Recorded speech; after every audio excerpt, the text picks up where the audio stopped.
The golden age of America begins right now. And with that, the Trump era begins again. The president acting quickly to target immigration, inflation, and energy. Drill, baby, drill. And so much more. Tonight, as details break, we are tracking the impact here in Washington, in Canada, and right around the world. The first item that President Trump is signing is... All eyes on dozens of executive orders. So far, they don't include punishing tariffs on Canada. He's given Canada a reprieve. At least, not yet. I think we'll do it February 1st. A national emergency declared at the border with Mexico. Fears of mass deportations across the U.S. Scared that ICE is going to show up to my house. A powerful promise. Nothing will stand in our way because we are Americans. A historic moment. And CBC News correspondents are here to make sense of it all. From CBC News, this is The National with Chief Correspondent Adrian Arsenault in Washington. Thanks for joining us and welcome to Washington, where tonight Donald Trump is firmly back in charge. This is a moment of power and relief for so many Americans, his most ardent supporters, but it's also a precarious moment for Canadians. In signing his last batch of Day 1 executive orders at the White House, he mentioned a date for imposing 25% tariffs on Canada, February the 1st.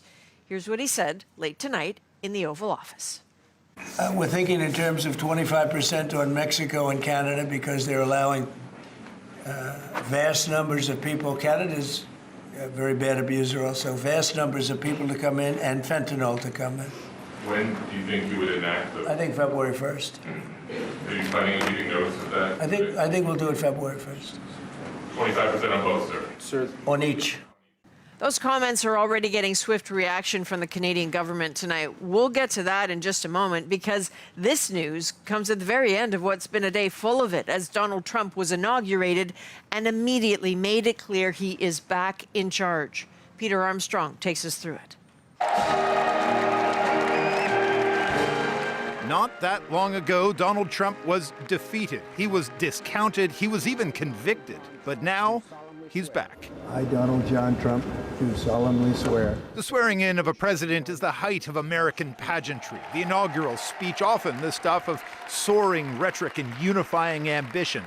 Not so with Donald Trump. For many years, a radical and corrupt establishment has extracted power and wealth from our citizens. He laid out dozens of measures he says will reset America and its relations with the world. Measures ranging from one of his biggest promises, illegal immigration and mass deportations. I will declare a national emergency at our southern border. To a promise to reclaim the Panama Canal, though it's unclear how or from whom. And we are going to be changing the name of the Gulf of Mexico to the Gulf of America. And huge applause for one divisive issue that helped push Trump back into the presidency. It will henceforth be the official policy of the United States government that there are only two genders, male and female. The proceedings were moved indoors due to freezing temperatures. Glory, glory, hallelujah. But the mood among the thousands of MAGA hat-wearing Trump supporters on the streets of Washington was triumphant. Oh, I'm thrilled to death to be here. I'm so happy that Trump won. I'm unbelievably happy. I'm so happy for this. So excited for President Trump. He offered no specifics on how to bring down prices and studies instead of immediate tariffs, but make no mistake, the threat is still there. Instead of taxing our citizens to enrich other countries, we will tariff and tax foreign countries to enrich our citizens. After the ceremony, the luncheon, and a review of the troops, Trump found himself on more familiar, less scripted ground. We're not going to do the wind thing. Wind. Big, ugly windmills, they ruin your neighborhood. 20,000 people cheering wildly as Trump signed executive orders on stage, rescinding Biden-era orders, implementing a hiring freeze, and withdrawing the U.S. from the Paris Climate Accords. Could you imagine Biden doing this? I don't think so. But Adrian, any relief Canadians or Canadian businesses may have been feeling has been utterly washed away with now, as you say, news that Trump is eyeing February 1st to slap 25% tariffs on all Canadian imports. So, Peter, these kinds of announcements coming, seemingly to the viewer off the cuff, it certainly can feel an awful lot like the last Trump presidency, but it is decidedly not that. You're right. I mean, the chaos and the uncertainty, that part sure feels familiar. But it's important to note he's approaching this differently. They know how everything works now. He's surrounded this time by supporters who want to help him get things done. He has things he does really want to get done. And sure, it's only day one, but he knows as well as anyone, time works against you in this office. All right, Peter Armstrong in our Washington bureau tonight. Thank you, Peter. Now, in Quebec tonight, federal cabinet ministers are reacting to Donald Trump's announcement about potentially bringing in those tariffs on February the 1st. We heard and saw President Trump's latest comment. We wanted to say to Canadians that, again, we have a plan. So our country is absolutely ready to respond to any one of these scenarios. We still continue to believe that it would be a mistake for the American government to proceed with imposing tariffs. So some reaction there to President Trump's statement this evening, floating that idea of a 25% tariff on Canada possibly starting on February the 1st. The federal Liberal cabinet has been hunkered down all day. Ashley Burke now in Montebello, Quebec, with how their day unfolded. Bonjour, Monsieur Trudeau. Early in the day, Justin Trudeau's takeaway from Donald Trump's big day, no tariffs, at least for now. The Prime Minister's meeting with his cabinet at a secluded resort in Quebec. On Trump, sir, perhaps? Preparing for what Trump may or may not do next. We have to be ready. We have to be prepared, and that's exactly what our government is doing. Trump's tariff threat loomed over his swearing in. We will tariff and tax foreign countries to enrich our citizens. He ordered an investigation into what he sees as unfair foreign trade, giving Canada no heads up. But by late in the evening came the breaking news, Trump giving Canada a better idea of his plan. We're thinking in terms of 25% on Mexico and Canada because they're allowing vast numbers of people. Canada's a very bad abuser also. Vast numbers of people to come in and fentanyl to come in. When do you think you would enact those? I think February 1st. None of this should be surprising. The one thing we've learned is that President Trump at moments can be unpredictable. Ministers say they're still sticking to their plan, trying to prevent tariffs and preparing to respond if Trump doesn't back down. We need to continue to fight for our interests, to defend jobs across the country, and we're calling every single political leader across the board, across the country, to stand united. The federal government previously came up with a plan to potentially fire back with $37 billion worth of tariffs on American goods, and that could escalate, but it's unclear exactly how Canada will officially respond. Ashley Burke, CBC News, Montebello, Quebec. All right, so now let's bring in Katie Simpson. So, Katie, this news late tonight from President Trump certainly seems to be upending a lot. It completely changes the arc, the narrative for the Canadians today. I just got off the phone with a senior Canadian government source, and what was expressed to me is that they view this is how Trump operates. While they were not specifically expecting this tonight, they thought that it was going to be a good day for Canada, that there wasn't any specific language around tariffs directly on Canada in this moment. But to this late breaking news, they're not necessarily surprised because they expressed to me that from the Canadian government's perspective, they were prepared for anything today because Donald Trump is so unpredictable. One other point that was made to me was that while the Canadian government obviously takes anything Donald Trump says extremely seriously, some of the couching in that language gave them a little bit of optimism. They're not necessarily taking it to the bank like this is for certain, but they know Trump is unpredictable. They've dealt with this before,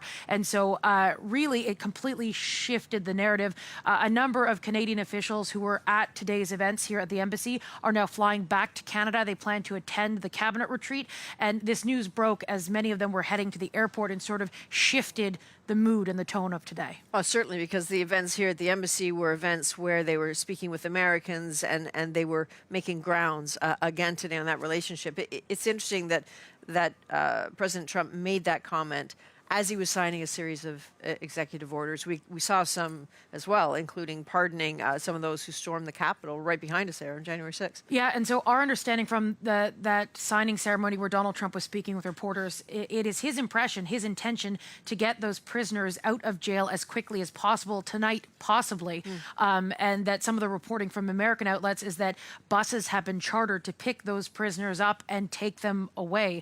There are also a range of very serious sweeping changes that Donald Trump is going to be enacting, signing those executive orders related to everything from withdrawing the United States from the World Health Organization, changes in emergency posture at the southern border, things of that nature. But again, the thing that Canadians are really going to be going back to and really looking to is the executive order or the memorandum that was also signed today on trade. So essentially, officials in Trump's government are going to be sent to study trade practices, looking for things that are unfair when it comes to the Canada, U.S., Mexico trading relationship, looking at that deal that Trump negotiated during his last term, looking to find ways to benefit the American voter and American worker, and looking at unfair trading practices.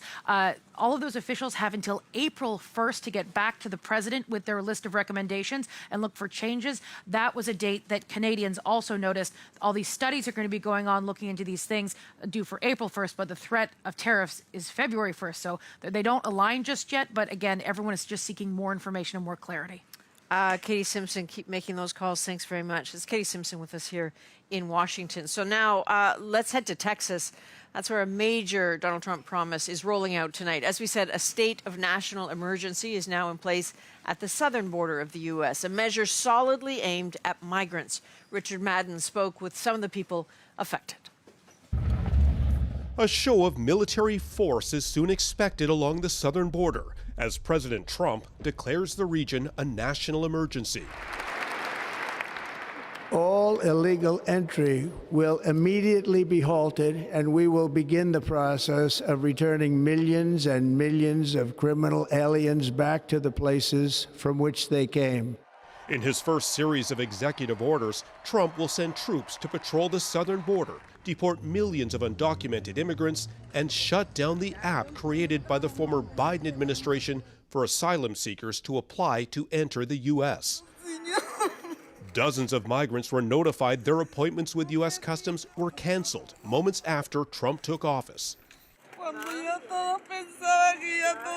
Just when I thought that everything had been achieved, everything fell apart, this woman says. Trump made immigration central to his campaign and now has an ally with Texas Republican Governor Greg Abbott. His state is boosting surveillance and donating thousands of acres of vacant land near the border with plans to build deportation camps. Texas is ready. We've been standing in the gap when the Biden administration has abdicated its constitutional duty to protect the border. But Trump's immigration crackdown could hit U.S. border towns hard. McAllen's Republican mayor says deporting undocumented workers on farms and in construction could hurt families and the economy. Even down here, we have issues trying to find people to help us work. I have problems all the time. Like what kind of jobs? Kind of more the menial, the labor jobs, fields, and jobs that a lot of our residents, our citizens really don't want to do. At the Texas-Mexico border crossing, concerns of being targeted and profiled. This truck driver says his shipments of fresh avocados could now be delayed over inspections of his paperwork and citizenship. Now, the Trump White House says his emergency order will begin 6 a.m. Tuesday morning, with immigration raids reportedly happening overnight. Adrian. All right, Richard, Donald Trump has also reinstated a policy that will affect migrants on the Mexican side of the border. What's that? Yeah, that's his remain in Mexico policy from his first term. Essentially, this keeps asylum seekers outside U.S. borders until their applications are processed and before a hearing at a U.S. immigration court. Now, the former Biden administration revoked that policy, saying it was inhumane and led to violence. But Trump is pushing ahead once again, and some advocacy groups are vowing to challenge it in court once again. Adrian. All right, Richard Madden reporting from Texas. Thanks, Richard. Now, in his final moments as president, Joe Biden issued a flurry of pardons. He says they're meant to shield people from potential political revenge by Trump. And many pardons are for people who haven't even been charged, like Biden's own siblings and their spouses. The same goes for Dr. Anthony Fauci, who Trump often clashed with during the pandemic. Donald Trump has talked about keeping a list of enemies who've thwarted him. Today, he called Biden's pardons unfortunate. So I want to bring in someone who has been here with us all day and now all night, Paul Hunter. So, Paul, we've been hearing a lot tonight about change. How would you characterize these changes? I think what we have witnessed today and this evening is that rarest of rare things where a politician does exactly what he said he would do. Let's not pretend to be surprised by what we have seen from Donald Trump already in this administration. He effectively campaigned on precisely what he is already carrying out. Rally after rally, time after time, interview after interview, he said he would do these things, from the pulling back on DEI to the energy executive orders to the immigration to the setting aside tariffs, right? Everything else he said he would do. And you know what happened? People voted for him. Enough people voted for him to win everything he needed to do to make him believe he has a strong mandate to now carry out everything that he said he would do. They waited 4 years to prepare for this moment. They want to act fast. He also said he would act fast. He's doing everything he said. We shouldn't be surprised. And what about the tone of what you're hearing and seeing tonight? In a weird kind of way, I found that as remarkable as everything else that we've witnessed. He seemed businesslike. He seemed like, I know what I want to do. I don't need to have histrionics. I don't need to scream and shout. You know, he was very measured. I thought he was disciplined. We saw different Donald Trumps in different speeches today, but in his inaugural, in that press conference tonight, if we can call it that, measured, even-keeled, businesslike, signaling he knows he's got one term to do everything he wants to do and that he believes he has the power to do it. And these were his first steps tonight. Businesslike, measured, disciplined. That's this Donald Trump. Okay. Day one isn't even over yet. Interesting. All right, Paul Hunter, again, thank you. Thank you for everything. So at 78, Donald Trump is the oldest person to be sworn in as U.S. president. His vice president, though, is nearly half his age.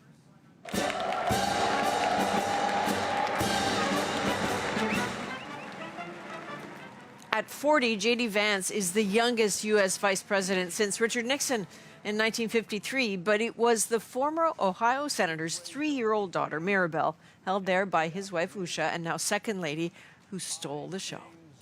In the crowd watching Vance and Trump take their oaths were some of the most influential people in the world. Coming up, we'll break down who was in that crowd. But first, as we go to break, here's what some Americans are saying about their new president.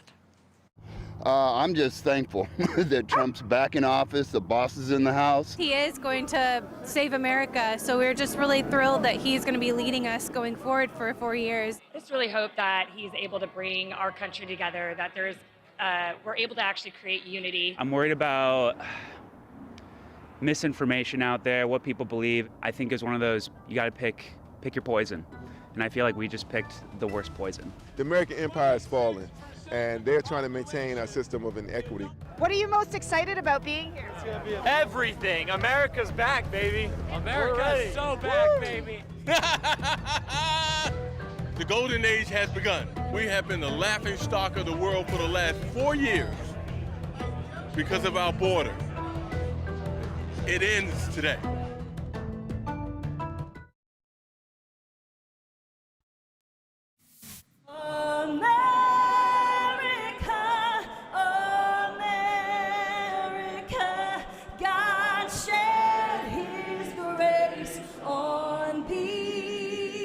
At U.S. President Donald Trump's inauguration, country singer Carrie Underwood had to sing a cappella after a technical glitch failed to play the backing music, but she did it perfectly.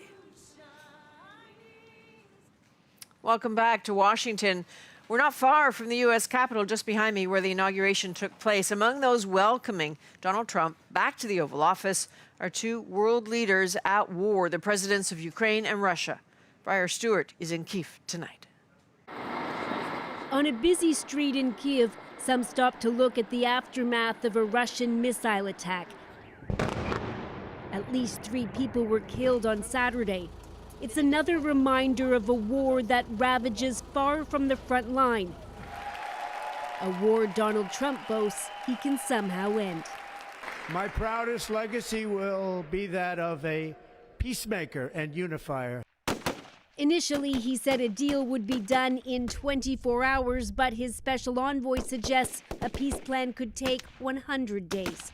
Do you think he could actually end the war? No. No. Maybe he believes he can, but no. This war have too deep roots. Trump has given no details. His team has floated the idea of freezing the conflict along the current front line and keeping Ukraine out of NATO. Russia's president praised Trump's courage Monday and said he's open to discussing the Ukrainian conflict with the new administration.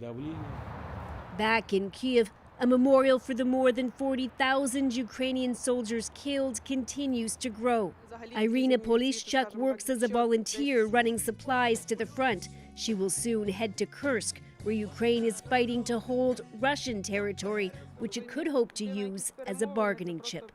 We hope that the situation will change for the better, she said. We want to believe in it, but we can't influence the situation at that high level. Ukraine's president is praising Trump and his so-called peace through strength approach. While Trump has met with Volodymyr Zelensky recently, in the past he's criticized him and the tens of billions of dollars in U.S. aid given to Ukraine, which many Republicans want to see stopped. Briar Stewart, CBC News, Kyiv. Donald Trump's first day in office also marks the second day of a ceasefire in Gaza. I hope that after the inauguration today, he doesn't just get his, victory of having 3 hostages come home. The push for prolonged peace as the devastation in Gaza becomes more clear. Back in the United States, growing fears that mass deportations could begin at any moment. I know for a lot of people that now they're afraid to even go to work. How those who could be targeted are trying to prepare. The National breaks down the story shaping our world. Next.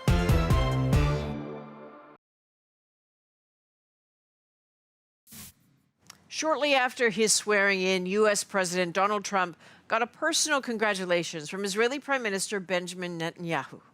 Congratulations, President Trump.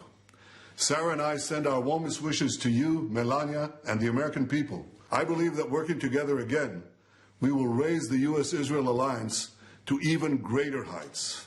I'm confident that we will complete the defeat of Iran's terror axis and usher in a new era of peace and prosperity for our region. In his inaugural address, Donald Trump said he was pleased Israeli hostages were released yesterday. Now, 3 so far are back in Israel. The plan for more to be released hinges on the ceasefire between Israel and Hamas holding. Through 2 days, it has. Sasha Petrusik in Jerusalem shows us why some are looking to Trump to keep it that way. In the new calm of a ceasefire, they sift through debris in Gaza, looking for human remains. Zaki Jakafa searches for one, his 26-year-old nephew, identified by his sneakers. Thank God, finally, he says. After 15 months of war, Gaza's awakening to its new reality. On this first full day of ceasefire, hope arrives in more than 900 aid trucks. In Israel, joy came with 3 young women, the first of 33 hostages to be released by Hamas militants in phase 1 of the agreement. 28-year-old Emily Damari posting her thanks on social media, saying she's the happiest in the world just being alive. Emily is in high spirits on the road to recovery. As you will have seen last night, she is an amazingly strong and resilient young woman. Fireworks and excitement in the occupied West Bank as 90 Palestinians detained by Israel are welcomed home. Women, children, and teens released in exchange for the hostages. Despite the jubilance, though, the war isn't over. It's on pause, the release of 64 more hostages still up for negotiation. Relatives of those hostages are counting on new U.S. President Donald Trump to pressure both sides for a deal to release the rest. I hope that after the inauguration today, he doesn't just get his, victory of having 3 hostages come home. But there are no guarantees. Israeli Prime Minister Benjamin Netanyahu has already called the ceasefire temporary and reserved the right to continue fighting using tremendous force if needed. Sasha Petrusik, CBC News, Jerusalem. Trump's second term begins with a promised crackdown. I will declare a national emergency at our southern border. Millions of undocumented people at risk of deportation. When you come after one of us, you come after all of us. We're in Chicago, a city that could be targeted. But first, did Canada get a tariff reprieve? Nothing official yet, though Trump floated 25% starting February 1st as he emphasized his trade agenda. I will very simply put America first. Canadian lawmakers have been making the case against tariffs, including Alberta Premier Danielle Smith, who's in Washington. I spoke with her earlier before Trump floated that February 1st idea. We are joined here on set in atop the Canadian Embassy by Alberta's Premier Danielle Smith. What's the political temperature like today? Because I know you've been really busy. So who are you able to get FaceTime with? What are these conversations? The amazing thing is the accessibility. And when you're down here and you're going to the different events, you can bump into secretaries and you can bump into members of Congress and you can bump into senators and have really interesting conversations. And so I've been making sure that we put the Canadian interest front and center, talking about how we have a wonderful mutual trade relationship that's mostly tariff-free, and I hope that we can keep it that way. And I was pleased to see with the speech today that clearly the president likes tariffs. He thinks that they're a policy solution, but he's given Canada a reprieve. We'll see how long that lasts for. But I think it's a demonstration that the president recognizes that it's a complicated and delicate relationship between Canada because there's so much cross-border flow of goods, and we have a real opportunity to show how the Americans benefit from that trade relationship. So you tweeted something interesting today, calling on Ottawa to announce a major acceleration of the 2% target of GDP for defense. Why that? Why now? What has led you to focus on that in your tweet right now? There's been I've been trying to get to the bottom of why the U.S. president keeps saying that America is subsidizing Canada. And one of the arguments that he makes is the trade deficit. But my argument to that is if you take energy out of the picture, we actually buy more U.S. goods and services than they buy from us. So we actually are the ones with the deficit. And I think we can make that argument. I think we can also make an argument about how our discounted energy gets value added in the U.S. and then it gets exported internationally, and they benefit from that too. And so I think we can make the trade deficit argument. But what keeps coming up is that we're not meeting our NATO commitment. We're not meeting our defense spending. The Americans believe that we're free riding on the security that they provide, and they've made that point since Donald Trump was in office the first time. And so you've seen all of the premiers. We have repeatedly at our joint conferences asked for the federal government to take that 2% target seriously. And I think we have to if we're going to avoid any future trade actions. When you said it keeps coming up, I mean, we all heard you say that when you went to Mar-a-Lago, you had, constructive conversations. But what exactly did you talk about? What I asked the president was, do you want to buy more oil and gas from Canada? And he said yes. And I think that that's a common ground to start from, because I know that what is happening there is the Americans see that global energy dominance is the way for them to not only provide a low cost of living for their own people, but also to be able to provide support for their friends and allies internationally so that they're not dependent on hostile partners. So I think we have to take the president seriously, but we have to understand the underlying message of what he's talking about. The world's a dangerous place. He wants us to be a partner. There's a way that we can be a partner, and that's what we have to be focusing on for the common ground. So I can understand you saying when you said, do you want to buy more oil and gas from Canada? He says yes. But then today he declares an energy emergency, or he's about to. What does that mean for Alberta? What does that mean for Canada? Well, the Americans consume about 21 million barrels a day of oil. They produce about 13 million barrels a day. They have to find the extra from somewhere else. And their refineries are special purpose to be able to accept a heavier grade of oil. They can only get that from a few places in the world. They can get it from Venezuela, they can get it from Iran, they can get it from Iraq, or they can get it from us. And so I think we have an opportunity, knowing that the Americans do want to be able to exert themselves internationally as an energy superpower. We have the ability to provide the backfill for that so that their people are still able to enjoy lower energy prices, and that's a double win. So what I would like to see is for us to have some projects on the table that we can propose. How can we build more pipelines to the US? How can we build more pipelines to the east so that we can help our international partners? How can we build more pipelines to the west so that we can help our Asia Pacific partners? If we want to be demonstrating that we want to be a partner with the Americans on energy security, I think that that's a good place to start from. So as you were talking, Premier Ford said, make no mistake about it, he's coming for us. Is it tomorrow or is it a month down the road? But it's very concerning what I heard today.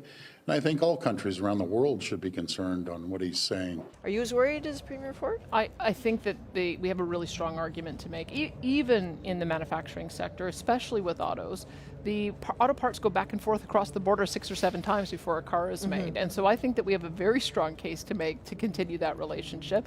I think that Canada and the US have jointly been harmed by having a lot of that business move to Mexico with a lot of Chinese investment. That also comes up in conversations, and we've got to make sure that we've got a fair trade relationship with our Mexican partner as well. But whether it's oil and gas, whether it's auto parts, whether it is germanium as a critical mineral from BC or uranium as a critical element from Saskatchewan, every single jurisdiction in Canada has an excellent value proposition for the US. I think we lead with strength. I think that we now have an opportunity to have those constructive conversations because we didn't see a day one tariff. And I'm optimistic that as we build the relationships, talk about that, meet the Americans where they are, help to support their international goals, I think we can maintain that relationship. And if the conversation comes down to a potential export tariff or a ban from Canada, from Ottawa, what's in your playbook? Well, my playbook is to talk with the incoming Secretary of the Interior and the incoming Secretary of Energy and ask if they want to double our oil and gas production and double our oil and gas export. That's where I'm going next. I believe that we should be talking about how we sell more to America, not less, and that we should be talking to America about how we can buy more from them too. If they really are concerned that we're not buying enough, well then let's buy more gas turbines, let's buy more AI infrastructure, let's buy more military equipment. This is the constructive conversation that we need to have, and I think we need to stop with the threats and start talking about diplomacy and collaboration, because that's where we're going to find a solution. Okay, Premier Smith, thanks very much. Not everyone who came to Washington was invited to watch Donald Trump's inauguration inside the Capitol Rotunda. As we go to break, a look at some of those who were. The right of the platform is a familiar sight for presidential inaugurations, former presidents and their spouses. Despite Donald Trump skipping Joe Biden's inauguration 4 years ago, here's the outgoing president with his wife, Jill Biden, seated behind him. Then you have Bill Clinton and George W. Bush with their wives, Hillary Clinton and Laura Bush. Barack Obama, notably solo, Michelle Obama opting not to attend. Now on to the left side of the podium, front row seating was given to Trump's family, his wife Melania and his 5 children. But here's where it gets interesting. Just behind the Trumps, Silicon Valley's influence on politics on full display. In these prime seats are a group of some of the richest men in the world. Tesla's Elon Musk, Amazon's Jeff Bezos, and Meta's Mark Zuckerberg. Google CEO Sundar Pichai and Apple's Tim Cook also attended. Oh, beautiful. American Idol alum Carrie Underwood sang a cappella for a crowd that included billionaire Rupert Murdoch, head of the UFC Dana White, CEO of TikTok Shouzi Chu, and podcaster Joe Rogan, and the great one, Wayne Gretzky, who Donald Trump has been encouraging to run for Prime Minister of Canada, or Governor of Canada, as he sometimes calls it. But what about those who didn't make the cut for the rotunda? Nearby, in Emancipation Hall, guests included influencer brothers Logan and Jake Paul, UFC star Conor McGregor, and OpenAI CEO Sam Altman. They watched the proceedings on video screens before Trump stopped by to give his second address of the day.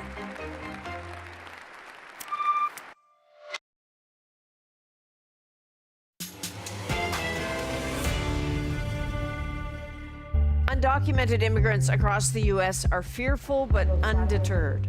We just got to show this country that we are valuable. While Trump has already shut down a key pathway to migration for those beyond the border, he restated his goal to deport millions already inside the U.S.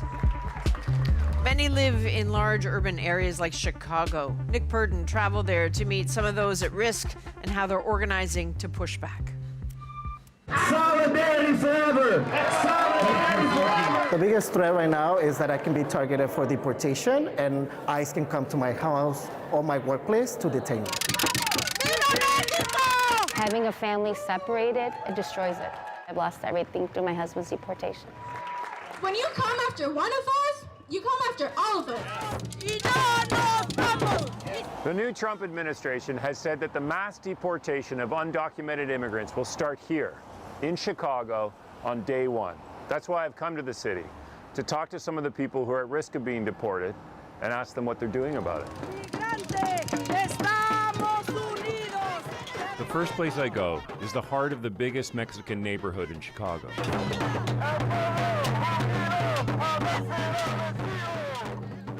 People are out to support the thousands of undocumented immigrants in the city. I was born in Mexico, so I came here looking for a better life. We didn't came here to commit crimes or anything like that. And how long have you lived in Chicago? 35 years.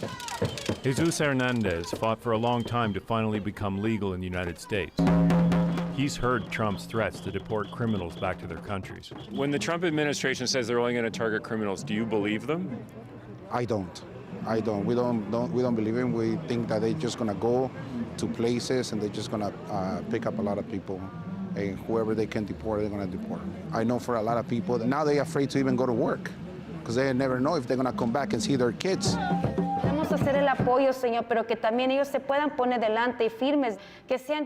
The fear of deportation in Chicago is everywhere, even in places that might surprise you. The pastor at the Lincoln United Methodist Church is Cecilia Garcia. She's told her congregation not to show up to Sunday service anymore. The church is almost empty because much of their congregation is undocumented. And Pastor Cecilia doesn't want people targeted by immigration officers. So the service is virtual now. So it is disheartening when we come in and we don't see anybody here. We want to keep our families safe. We don't want them to be at a risk of being deported or separated. It's heartbreaking, you know, it's heartbreaking because this is a temple. This is where a community, right, where we're supposed to feel safe. Amen, alleluia. Gracias, Rosy, gracias. One family still did come today, because for Francisca Lino, this church is almost home. Amen, amen. Francisca is the only member of her family who is undocumented. And during the first Trump presidency, she lived here for more than 3 years to avoid deportation. Now she's worried again. Francisca tells me she's very afraid, and she doesn't want to be separated from her family. She says every time she sees her granddaughter, she cries. Because if she's ever deported, she doesn't know who will take care of 2-year-old Celeste.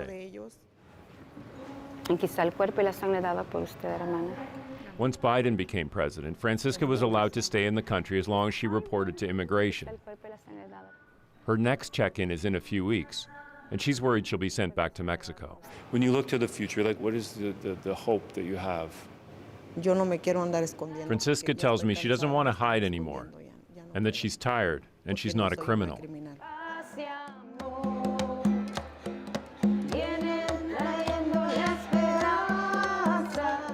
Pastor Cecilia knows firsthand about deportations. Her husband was undocumented. He'd been in the United States for 16 years. One night in 2012, driving home from work, he was detained and then deported. I don't like to use that term, but my husband feel like he was kidnapped and taken away. Imagine falling in love. You had the love of your life, and then a law that says you're prohibited to be together. You know, I try to keep strong, but it really breaks you. This is why, even during Mass, Pastor Cecilia tells her congregation what to do if immigration officers come to their house. No tienen ustedes que abrirles, tienen todo el derecho de mantener esa puerta cerrada. Tell the kids, don't answer the door. Have a plan B. Okay, if mommy doesn't get home by this time, daddy doesn't get home by that time, you call auntie, you call your uncle, you call our neighbors. Pastor Cecilia believes the millions of undocumented immigrants in the United States need to make their case for why they should be allowed to stay. We just got to show this country that we are valuable and we're essential to this country. Without our work, without our families, us being absent of the community, they need us. Next week. God bless everybody, okay? Bye. Bendiciones a todos. There's a real sense that mass deportations will start at any moment here in Chicago. At City Hall, people aren't backing down, though. Keep Chicago! Here, undocumented people are speaking up. Para ser muy claro. Antonio Gutierrez says when they target one of us, they target all of us. I'm a person that is undocumented. I've been in Chicago for 24 years, and I'm still undocumented. It just demonstrates how broken our immigration system is, that you can have somebody like me that went to college, has been here for 24 years, has paid taxes during the whole time, and I still don't have, there's no pathway for us to become a legal resident. As an undocumented person, why would you stand at the press conference and show your face? I'm claiming my undocumented status without fear because we need to be that example for others to also not be afraid. So when ICE shows up to their home, so that they know that they are undocumented people fighting against deportations, so that they don't give up. If there's a reason for hope among the undocumented in Chicago, it may be Maria Celeste. She's only 18 and not afraid. Our communities thrive when we protect one another, regardless of the race, immigration status, or class. I'm currently undocumented. I'm illegal. I've been here illegal and undocumented for 6 years and 4 months. I'm scared that ICE is going to show up to my house and knock on my door and pack up your bags. You're going back to Honduras. If you could say something to Donald Trump, what would you say to him? I will definitely say, I don't get why you hate on immigrants when all we want to do is have a better life in here, in this country, and we can't get it in ours. And it's not our fault, and yeah. Stand with us, stand for what is right. Thank you. Nick, what's the latest you've heard about what might be coming in terms of Chicago? Well, Adrian, the reason we went to Chicago in the first place is because Trump said that that was where the mass deportations were going to start. And so activists were out in the main Mexican neighborhoods this morning as early as 5 a.m. warning undocumented people. Pastor Cecilia Garcia said one focus was on the street vendors, the people who sell tamales and corn, many of them undocumented, telling them not to go to work and educating them about their rights. All right, we will all keep watching. Thank you, Nick. That's Nick Purdon in Toronto tonight. Coming up, we look back at a day that's already begun to reshape the global political landscape. The golden age of America begins right now. Some of the key moments from the inauguration and those that followed. Next. Well, it's certainly been a day, potentially a day that will be written about in the history books, about an extraordinary political comeback and a president determined to make big changes very quickly.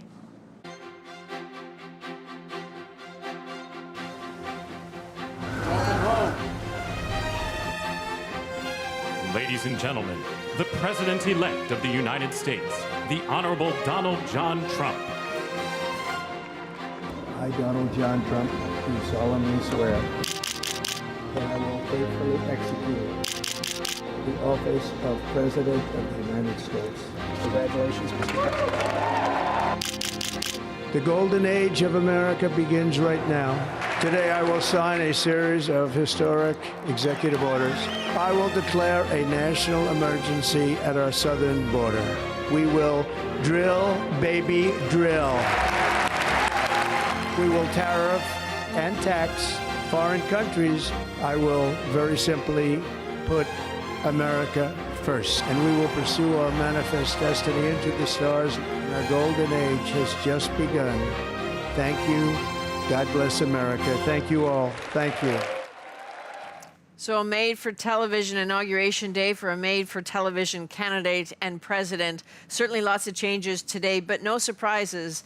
This is a man who is elected on the very promises he is trying to enact right now. From all of us here at The National, those of us atop the roof of the Canadian Embassy here in Washington, thank you for being with us. You can watch anywhere, anytime on the free CBC News app and subscribe to The National's YouTube channel. I'm Adrienne Arsenault. Take care.